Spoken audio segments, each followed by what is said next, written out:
Hi, welcome back to Christine's Home Affairs. Today I'm doing some batch sewing for the shop. Some time ago I was asked to make some little chapstick holders. These are it here. And you can put your lipstick or your chapstick in there and clip it to your bag. It's too quick a project to do a video for just one, so I'm actually going to make a whole batch of them and see how I go selling them in the shop over the next couple of months. So here's my fabric. I've got a long piece. This is going to make me heaps. I will show you how to make one. I'll also show you how I go about making a whole batch to save on time and cutting. Let's get started. So these are incredibly easy to make. All you need is a 2.5 inch strip of fabric. So it's perfect. It's a perfect project for Jellyroll remnants. These are 2.5 inches wide. And then we need to cut that at 15 inches long. I also am going to be able to use up my scrap bits of interfacing, so any lightweight interfacing is enough for this. So where this one is a 15-inch strip, we want to have half of that for the interfacing. So half of 15 inches is 7.5. This interfacing is 7.5 inches, and I'm going to cut that 2.5 inches wide. And you also need either a swivel clip or these split rings, you know, the type that you have on key rings. This is only a 1/2 inch swivel, so you don't need to have it very wide at all. With the leftover piece of 2.5 inch strip, we're going to cut that at 2 inches. So just 2 by 2.5 inches, fold that in half, fold the raw edges in, and fold that in half again. And this being such a small piece, you don't even need to sew this if you don't want to. If you do, just sew one side closed.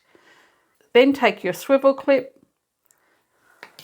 or your ring and place it over the fabric like this. If you end up using a bigger swivel clip that's say 1 inch, you'll need to cut your fabric at about 3.5 inches by 2.5 inches. So that's all we're going to do here is just place the fabric through the loop of the clip or your little ring. We can set that aside while we fuse this piece onto the back of this. So we just want to fuse that interfacing to 1/2 of this piece of fabric. And that's all you need to do so far if we're working with just one chapstick holder. I'm going to make a huge batch of these it's a tongue twister. I'm going to make a big batch of these chapstick holders. What I've got here is fabric that is 15 inches across and a strip of fabric that 2.5 inches evenly measures into. So say I've got 25 inches going across, I would be able to get 10 strips of fabric out of that. So it doesn't matter what length you have. I'm going to iron this all in one go, and then I can do my sewing and then cut all my strips to make the time a lot quicker. And to show you on a smaller piece rather than making you come with me whilst I do 100 of them, I'm going to use this piece.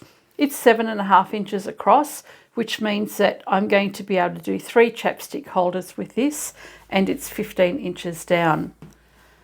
My interfacing is 7.5 inches by 7.5 inches. So what I want to do is place my fusible stabilizer onto the back of the top half of my fabric. I'll fuse that and I'll do the individual one as well. Okay, I have fused my interfacing to 1/2 of the fabric on each of these. I am going to get lots of them made. All up so far, I've spent probably about 10 minutes cutting fabric and fusing it onto my interfacing. So I'm roughly keeping track of my time to see how long it takes me to make them so that I know how much I want to charge for them. I'm thinking already that I'll probably price them out at $10 each. I think that's in Australia as well. Now I have the stabilizer fused to 1/2. What we want to do is take the clip with the little tab on it and place that on the right side in the centre of the short edge there. And to save time, I'm going to bring the short edge up. Then what we're going to do is sew from the bottom up with a back stitch, from here with a back stitch up to the end, come around and straight back down again. We need to leave an opening on the side here for turning through. So I'll set that aside.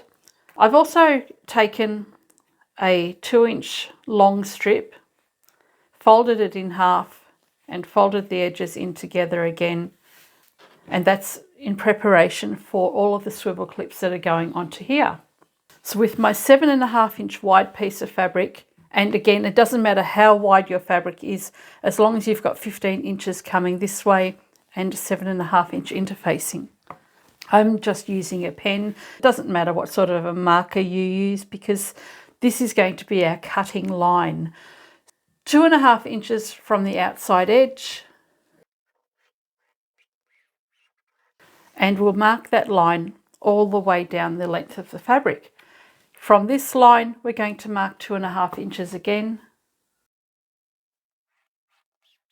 If you have a wider piece, you'll just continue that on.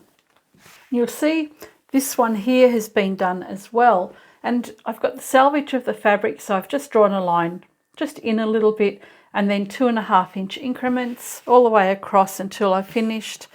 And then I've also cut off some strips of fabric to make the little tabs.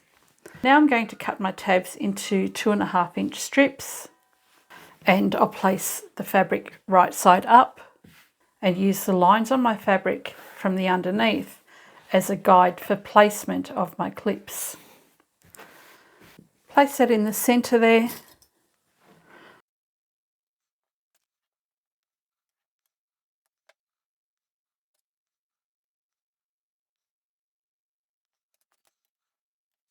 So we've got our little swivel clips and tabs in place.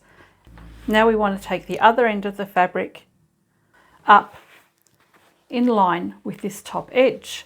When it's time to go to the machine and sew, as you're coming down this stitching line here and these lines here, you want to just make sure that the swivel clip is out of the way of your needle. So as you're sewing up this side here, you can just push the clip to the side, come across. As you're coming down here, push the clip to the side, so then that's protecting your needle and you don't actually accidentally stitch it. Bring this fabric up and line it up along the top edge.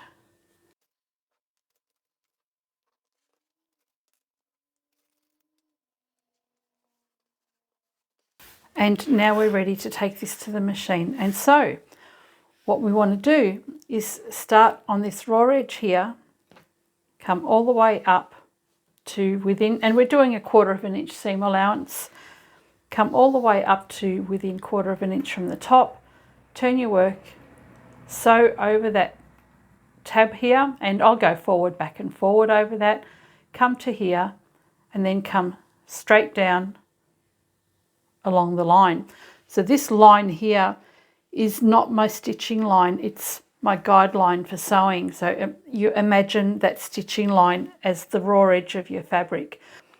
This line here is going to be used exactly the same way. So the edge of the presser foot will run along that line and you will stitch 1/4 inch in from that line, and you'll do that on both sides. So start here, all the way up, across, we'll go back and forward, come down, stitching beside the line to the end, and then you can cheat and just come across, come beside the line, stitch up beside that, across, down, and so on. I've just about got everything ready. I think I've got about 12 of them sitting along here. I'll take these to work today and finish them up, and hopefully I can get some sold over the weekend in the shop. We'll go and take this to the machine now and finish them up. First of all, I'll show you how to do this if we're just doing one. So I've got the folded edge of the fabric along here and the edge with the clip in it. We're going to start at the folded edge, and we've got 1/4 inch seam allowance. Back stitch,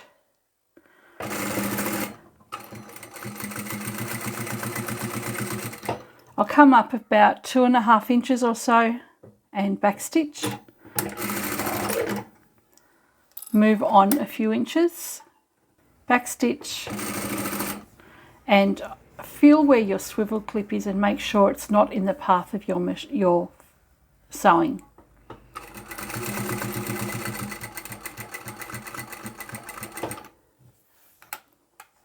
Turn your work around.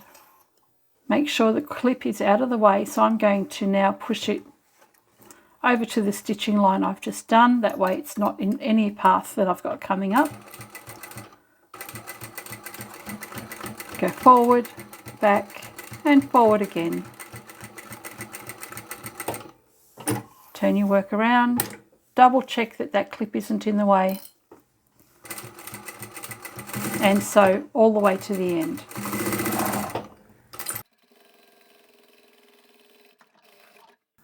And that's all you need to do. With the one, when you're doing multiples, we'll start at the fold again, and I've got the raw edge of my fabric lined up with the edge of my presser foot because that just happens to be 1/4 inch. I'll stop here and backstitch, come forward, backstitch again, and come up to the top. Make sure my clip's not in the way.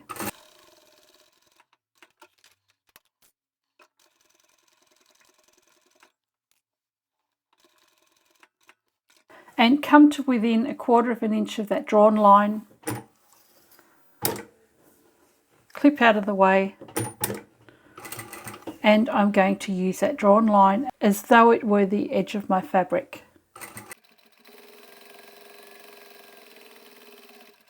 When I get to the end, I'll backstitch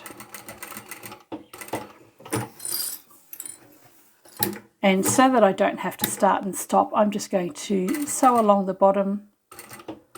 I'll come up to within 1/4 inch of that line and backstitch and all the way up, remembering to leave an opening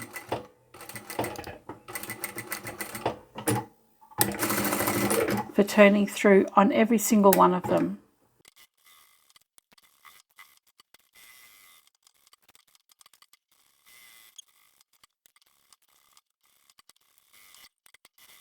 This has got to be one of my favourite batch sewing projects. It's such a quick way of doing it. It's going so quickly and smoothly.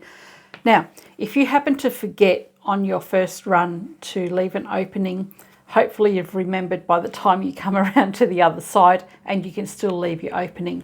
If you don't, it doesn't matter. All you need to do is unpick a small section of stitches and turn it the right way around after that. What we're going to do here is separate all of these so that drawn line is our cutting line.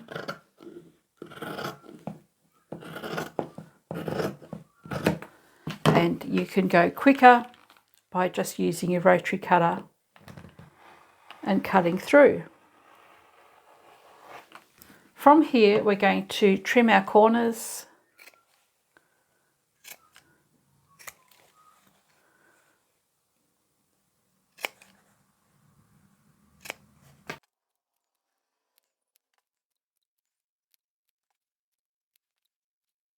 And then we can turn each one the right way around.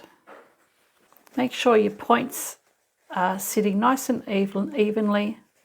Okay, they've all been turned the right way around. To finish this up now, all we need to do is turn the bottom edge up by 3 inches. I've got the opening along the side here. This is all going to be top stitched closed in a moment. Fold the fabric up and measure 3 inches from the fold. Pop a clip in to hold it in place. And we've got our folded edge along the bottom here. We're going to now top stitch along the long edge, across and straight back down again. And then we're finished. So just fold them up 3 inches. Let's take these all to the machine and finish up.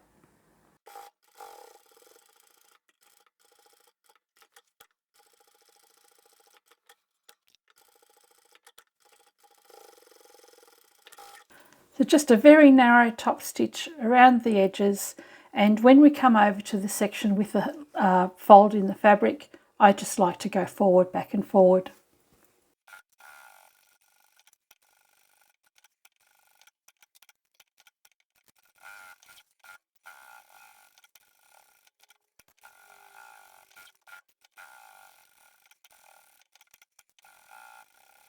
So these are now completely finished and ready for use. So this is a thicker type of chapstick and it fits in there perfectly. So I'm going to take the other fabric to the shop with me today and sew those up.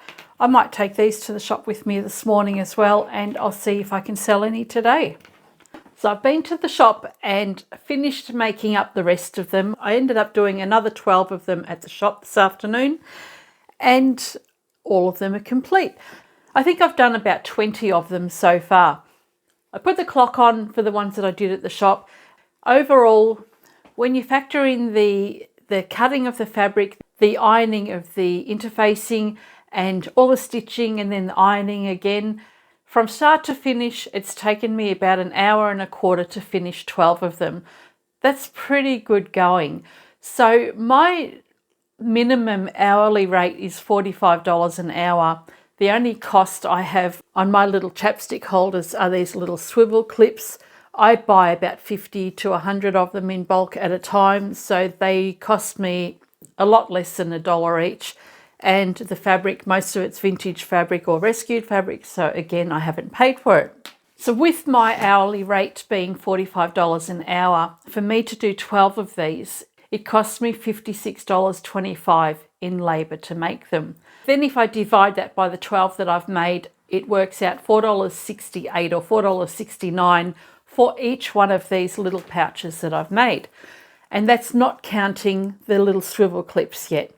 I'm going to just pick a figure of $1 of each of the clips. I don't pay anywhere near that price, but so that brings the price up to about $5.70. When I said earlier in the video that I might sell these for $10 each, when I said it, I thought they were too expensive at that price. They're too cheap for me to sell at $5 each, and I really don't want to have to deal in coinage.